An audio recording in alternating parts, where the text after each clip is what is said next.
explain myself. Louisiana shit. Murder on the beat. Something gotta cut up to you. Yeah. Everybody get your motherfucking roll on.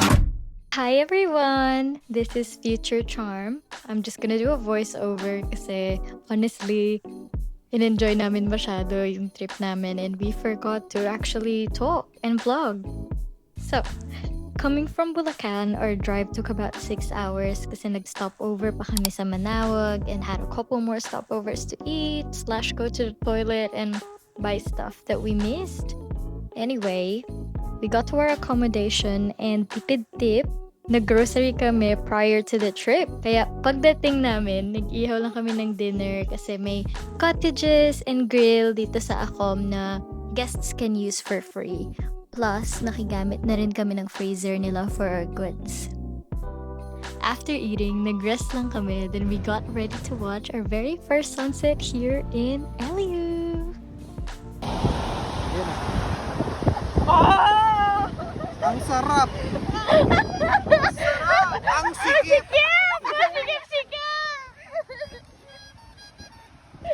Sobrang latik na. Bakit? Kakulay din naman ang latik. Diba? Kaya sobrang latik na. Hindi sasarap ang biko kung walang latik. Walang latik. Oo. Yan, i-video mo para kung ito na ang huling sandali na. Na mga person, hindi namin alam kung ito ba'y daan. So, Kasi pinapasok lang kami. wala siya sa maps. Ano lang, YOLO. Kaya pala nakaputi na kami. Susunduin na pala kami mamaya. Joke lang po, wag muna. Hindi pa sila graduate. Tama ba tayo na pinuntahan? Ito na tayo, parang hindi ganda sa picture yun.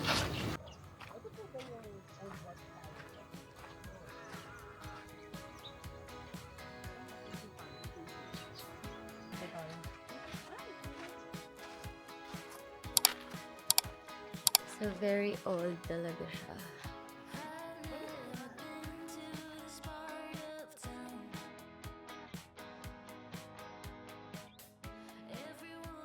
Muna.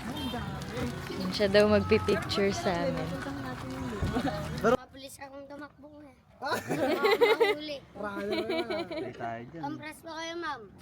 Compress. Tapos nakapoint pa yung baboy yung girls pa. Yung mga boys naman po, nakaganto po. Okay. Ayos kaya. Compress kayo, ma'am.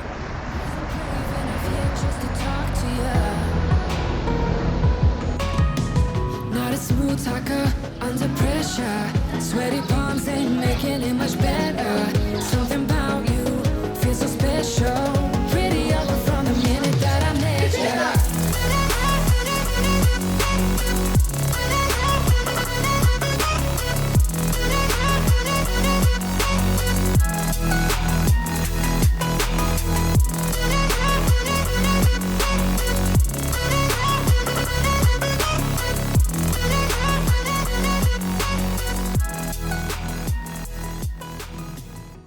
We drove past this man-made forest on our way to Imuki Island.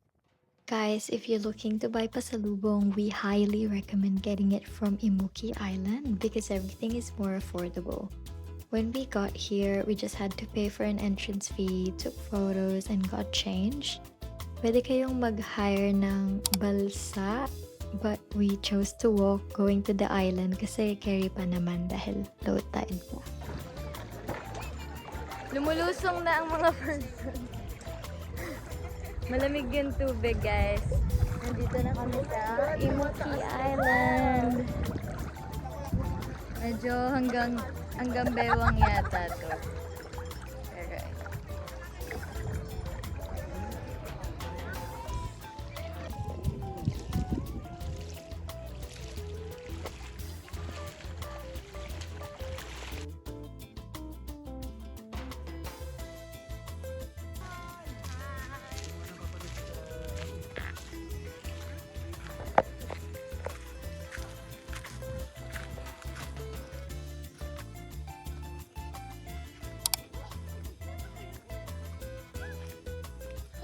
Nakita na natin ang first lagoon.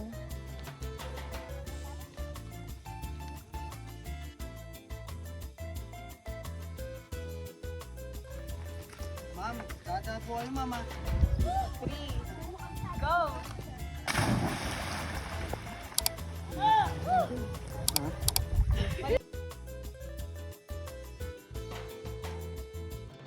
Sasha po.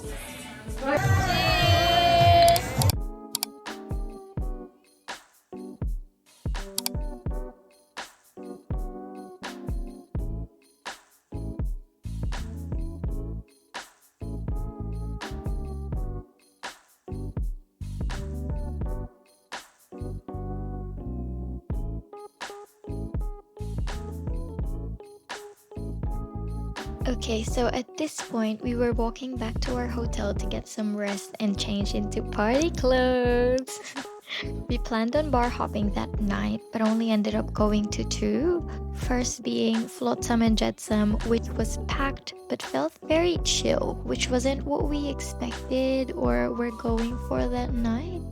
So we went to Tavern by the Sea, which was more our vibe, like the music and the energy of the people. Anyway, let me just show you.